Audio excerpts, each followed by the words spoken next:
Bonjour à tous. Dans le cadre d'enseignement à distance, on va attaquer aujourd'hui le troisième module, algorithmique et programmation.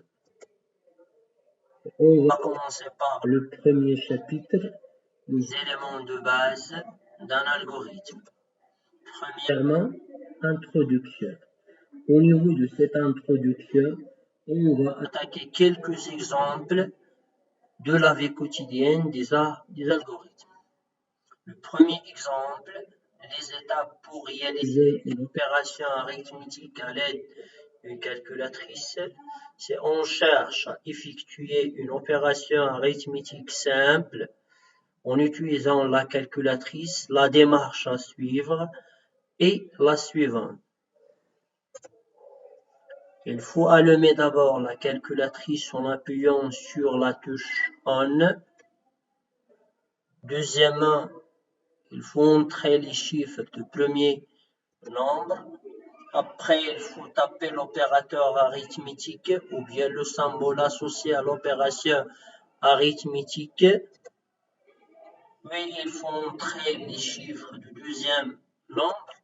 Et enfin, il faut taper l'opérateur égal pour obtenir le résultat. Si on prend par exemple deux personnes, sachant que la première personne sait déjà comment réaliser l'opération arithmétique, par contre la deuxième, non. Si les deux personnes suivent la même démarche, le résultat chez les deux personnes est le même. Donc l'objectif de l'algorithmique est arriver à un résultat bien déterminé. Si on change bien sûr l'ordre des étapes suivantes, le résultat trouvé aussi change. Donc l'ordre est un élément très important au niveau de l'algorithmique. Alors le deuxième exemple, les étapes pour préparer la tasse de café. Alors on cherche à déterminer les étapes pour préparer une tasse de café.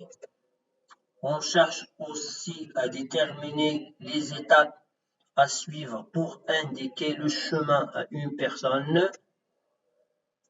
Et finalement, les étapes ou bien la procédure, la manière pour arrêter correctement un ordinateur. Alors, à partir des exemples précédents, on arrive à la définition suivante. Un algorithme est un ensemble des étapes, ou bien ce qu'on appelle aussi au niveau d'informatique les instructions. Ces instructions doivent être exécutées dans un ordre bien déterminé pour résoudre un problème ou obtenir un résultat, généralement effectuer un traitement.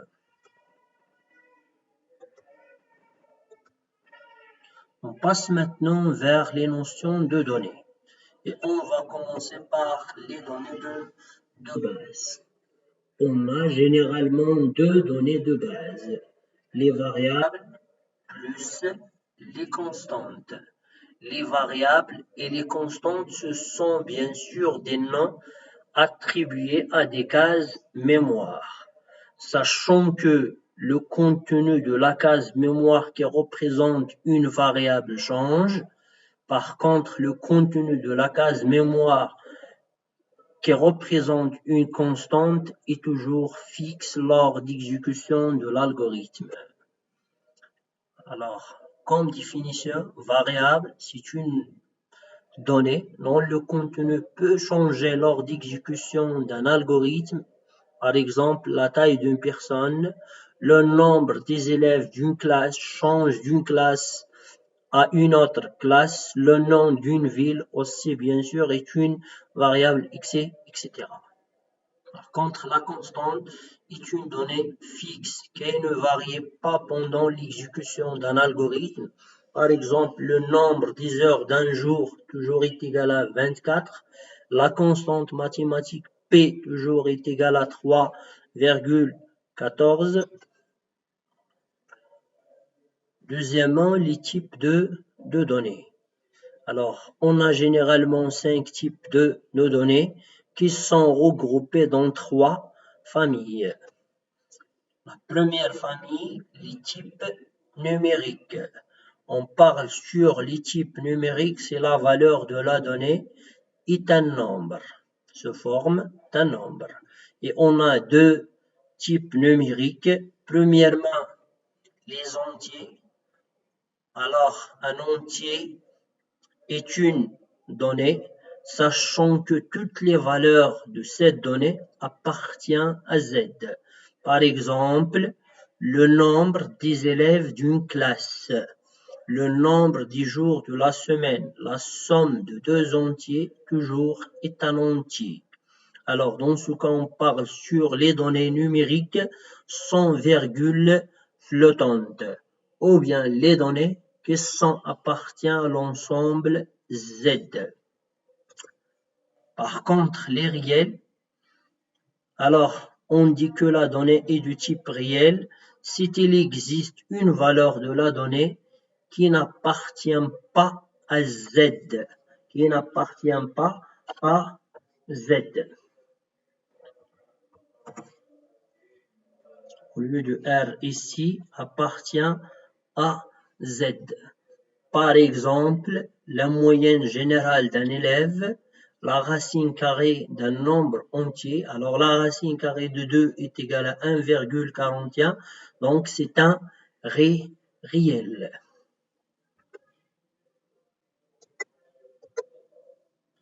Les types alphanumériques, c'est la valeur de la donnée sous forme des symboles, sous forme des caractères. Alors, premièrement, le type caractère. Toutes les valeurs de la donnée se forment d'un seul caractère, se forment d'un seul symbole. Quelle que soit la valeur, il est constitué seulement d'un seul caractère. Par exemple, les lettres alphabétiques.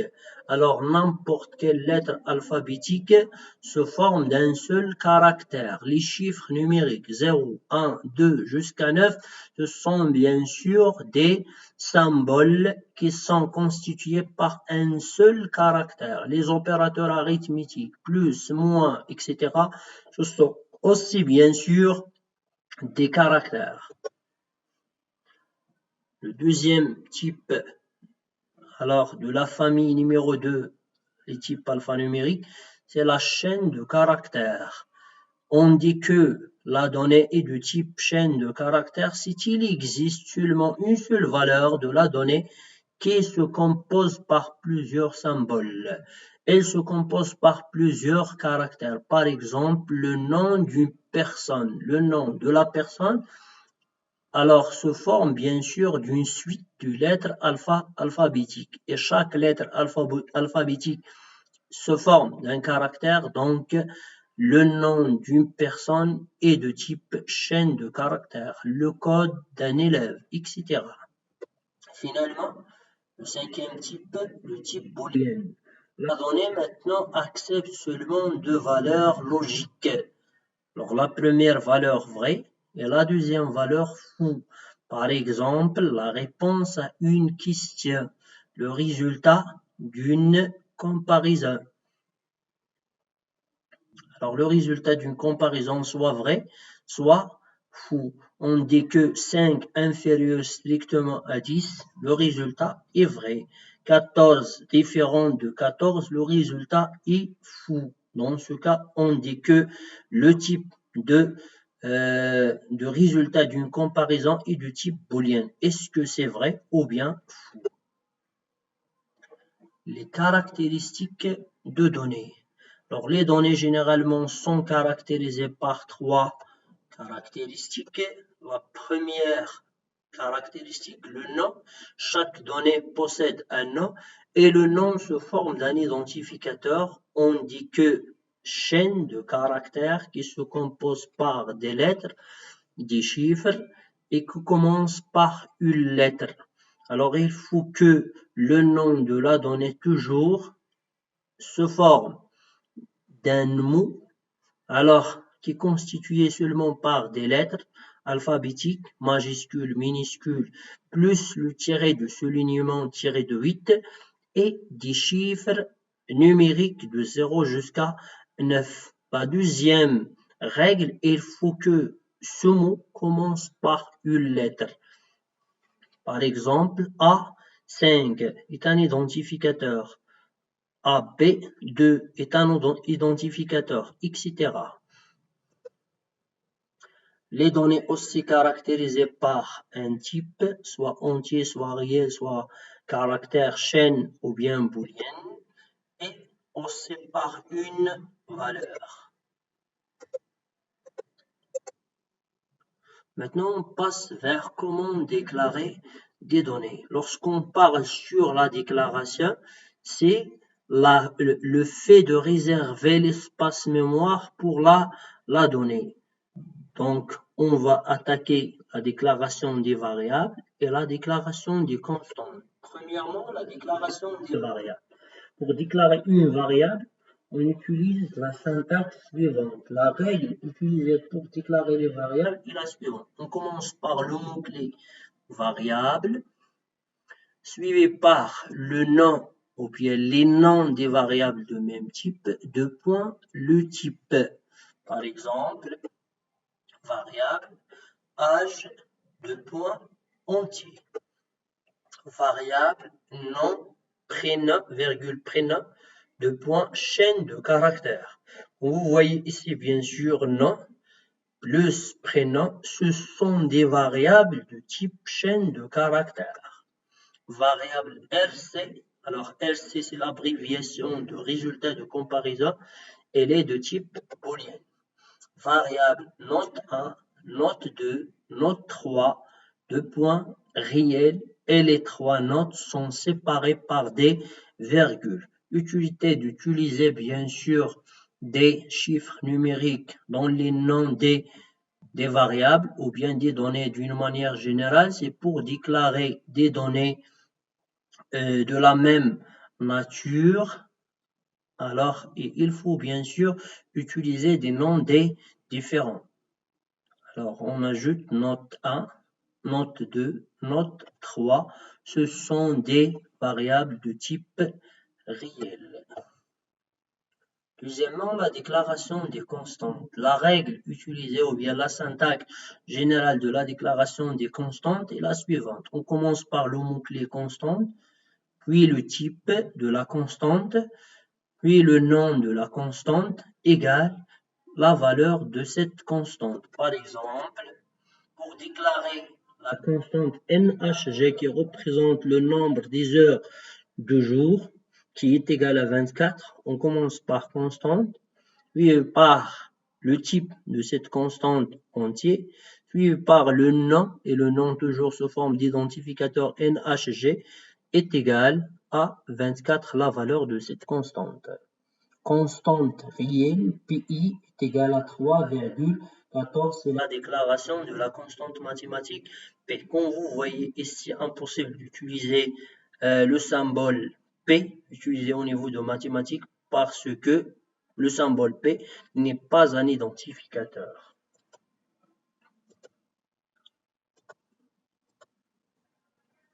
Maintenant, on passe vers le troisième paragraphe, les opérateurs et les instructions de base.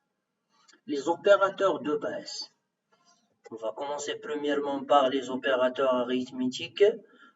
Ce sont bien sûr des symboles utilisés pour faire des opérations arithmétiques telles que l'addition, la soustraction, la multiplication, la division, ainsi de suite.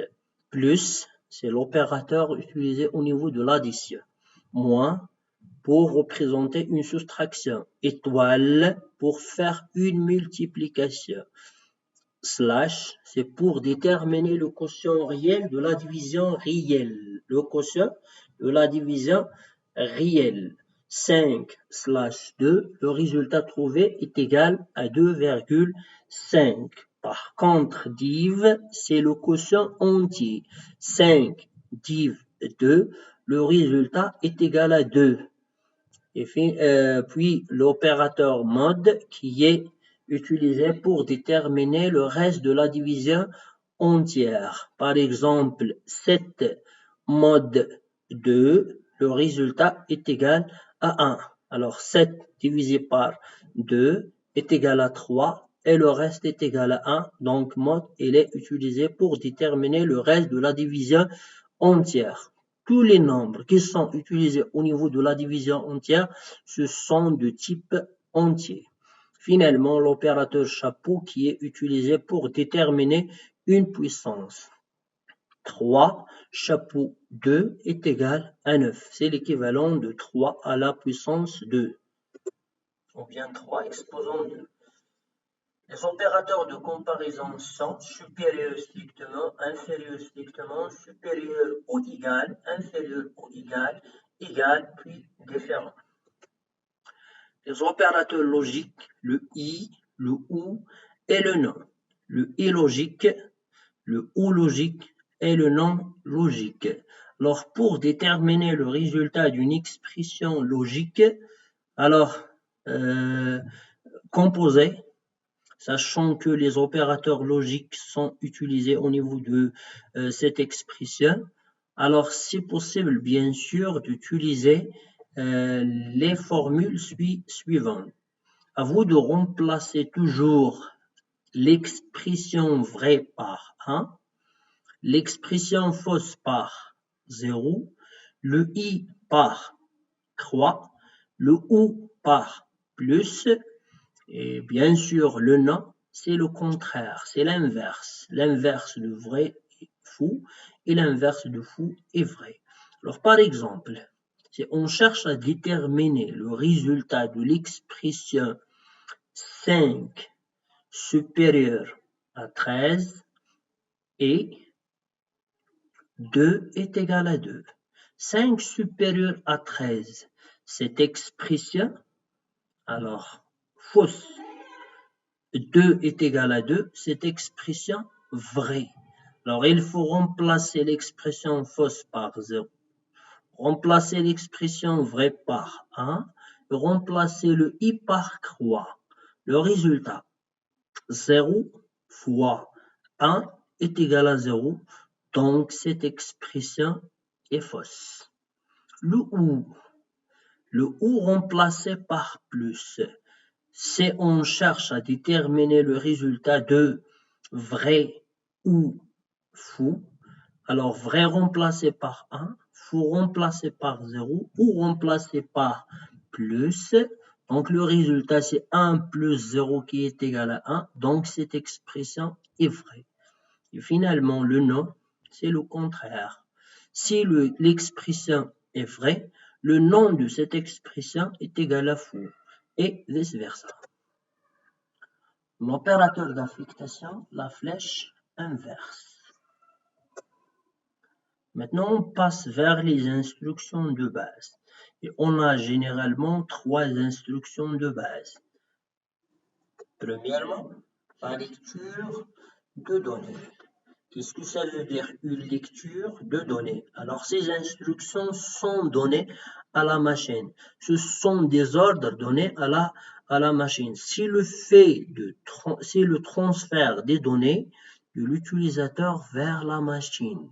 C'est le fait d'entrer les données par l'utilisateur vers la machine. La règle d'une manière générale, syntaxe, lire soit une variable ou bien plusieurs variables qui sont séparées par des virgules.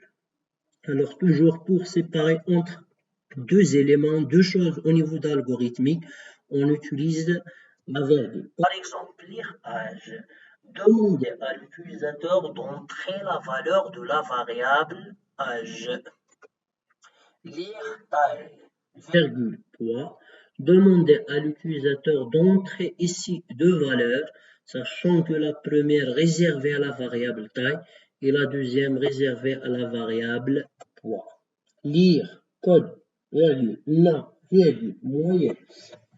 Demandez à l'utilisateur d'entrer trois données différentes. La première, réservée à la variable code, la deuxième à la variable nom et la troisième à la variable moyenne.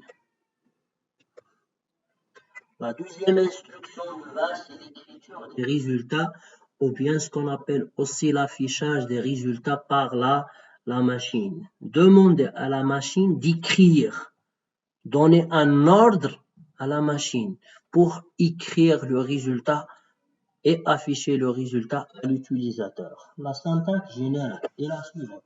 Écrire, entre parenthèses et entre guillemets, la première partie message, virgule, expression. C'est possible, bien sûr, de commencer par l'expression. Aussi, c'est possible d'ajouter plusieurs fois le message, plusieurs fois l'expression, etc. selon, bien sûr, le résultat à afficher. Alors, par exemple, écrire entre guillemets bonjour tout le monde. Alors, bonjour tout le monde représente ici un message. Alors, écrire bonjour tout le monde, donner un ordre à la machine pour écrire dans l'écran bonjour tout le monde. Alors, le résultat s'affiche tel qu'il est. Le message s'affiche tel qu'il est. Tout ce qui est entre guillemets au niveau de l'instruction écrire s'affiche tel qu'il est. Écrire âge. Maintenant, âge représente une expression. C'est demander à la machine d'afficher la valeur de la variable âge. Quel est le contenu de la variable âge? C'est possible, bien sûr, de regrouper les deux. Alors, un message plus une expression. Alors, par exemple, écrire le nombre des élèves de la classe est le contenu de la variable NEC. Un autre exemple qui contient plusieurs messages et plusieurs expressions, la somme de comme message, A expression, I comme message, B comme expression, I de point comme message, A plus B comme expression. Le résultat de cette instruction, sachant que la valeur de A est égale à 3 et la valeur de B est égale à 4, est la somme de 3 et 4 et 2 points, le résultat qui est égal à 7. Même chose pour déterminer le résultat de cette instruction. X à la puissance n est égal à x chapeau n. Alors, on affiche premièrement la valeur de x, suivi par le message à la puissance tel qu'il est. Oui, le résultat de la variable n, suivi par égal à tel qu'il est, suivi par x chapeau n. Le résultat de x chapeau n. Si on a x est égal à 2 et n est égal à 3, le résultat affiché est 2 à la puissance 3 égale à 8. L'affectation. C'est une attribution de résultat d'une expression à une variable. C'est le fait de mettre le résultat d'une expression située dans la partie droite à une variable située dans la partie gauche. Cette instruction s'écrit généralement sous cette forme, variable reçoit expression. Exemple, x reçoit 14, mettre la valeur 14 dans la variable x, attribuer à la variable x la valeur 14. Y reçoit x étoile 7. Premièrement, on a besoin de calculer le résultat de l'expression située à droite, x étoile 7, sachant que x est égal à 14, donc 14 étoile 7 est égal à 98. 98 est affecté à la variable y, donc le résultat de y est égal à 98. Z reçoit x plus y moins 17. Alors, on a besoin aussi de calculer le résultat de l'expression située à droite. Et on commence par x plus y qui est entre parenthèses. Toujours tout ce qui est entre parenthèses, on commence toujours par tout ce qui est entre parenthèses. X plus y, sachant que x est égal à 14, y est égal à 98, le résultat est égal à 112, 112 mod 17, donc on cherche le reste de la division entière de 112 divisé par 17, le résultat trouvé est égal à 10, mettre cette valeur dans la variable z, ou bien affecter 10 à la variable z.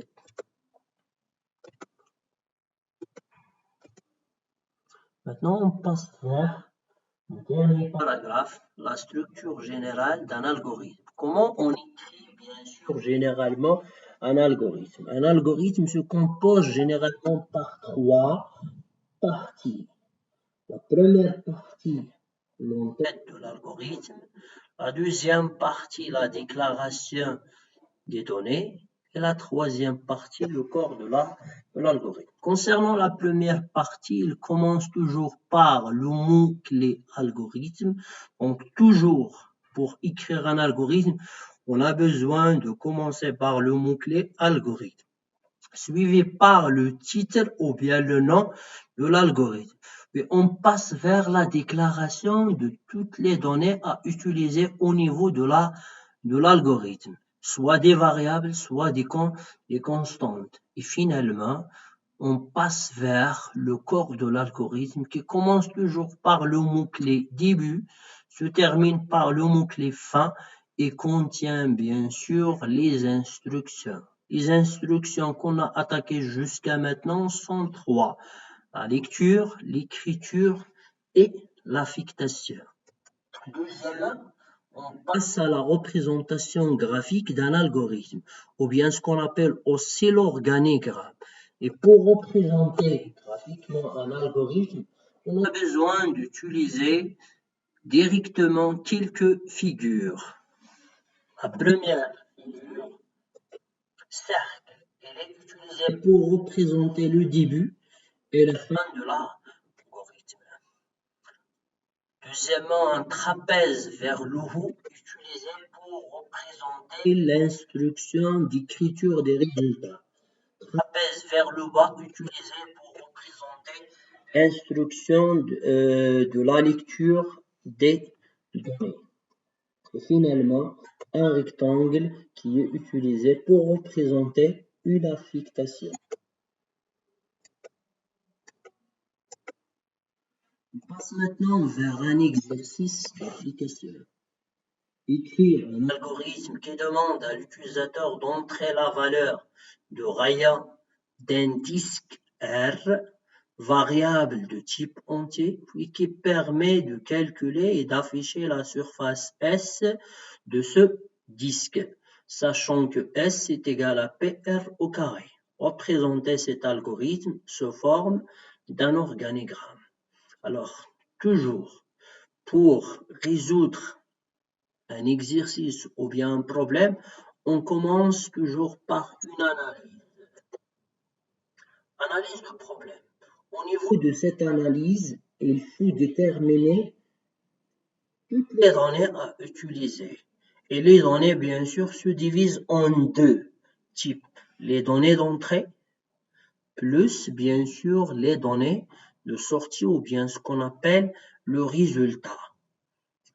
Alors, au niveau de cet algorithme, on a besoin de connaître quoi?